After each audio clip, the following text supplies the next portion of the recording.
أعوذ بالله من الشيطان الرجيم. بسم الله الرحمن الرحيم. يا أيها المزمل قم الليل إلا قليلا نصفه أو انقص منه قليلا أو زد عليه ورتل القرآن ترتيلا إنا سنلقي عليك قولا ثقيلا إن ناشئة الليل هي أشد وطئا وأقوم قيلا إن لك في النهار سبحا طويلا واذكر اسم ربك وتبتل إليه تبتيلا رب المشرق والمغرب لا إله إلا هو فاتخذه وكيلا واصبر على ما يقولون واهجرهم هجرا جميلا وذرني والمكذبين أولي النعمة ومهلهم قليلا إن لدينا أنكالا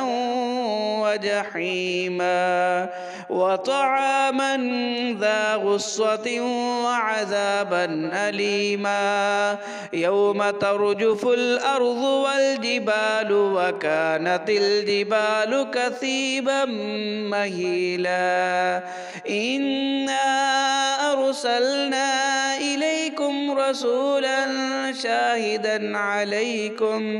شاهدا عليكم كما أرسلنا إلى فرعون رسولا فعصى فرعون الرسول فأخذناه أخذا وبيلا فكيف تتقون إن كفرتم يوما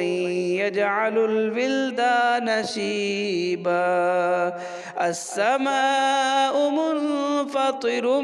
به كان وعده مفعولا إن هذه تذكرة فمن شاء اتخذ إلى ربه سبيلا إن ربك يعلم أنك تقوم أدنى من ثلثي الليل ونصفه وثلثه وطائفة من الذين معك والله يقدر الليل والنهار علم أن لن تحصوه فتاب عليكم فاقرؤوا ما تيسر من القرآن علم أن سيكون منكم مرضى وآخرون يضربون في الأرض يبتغون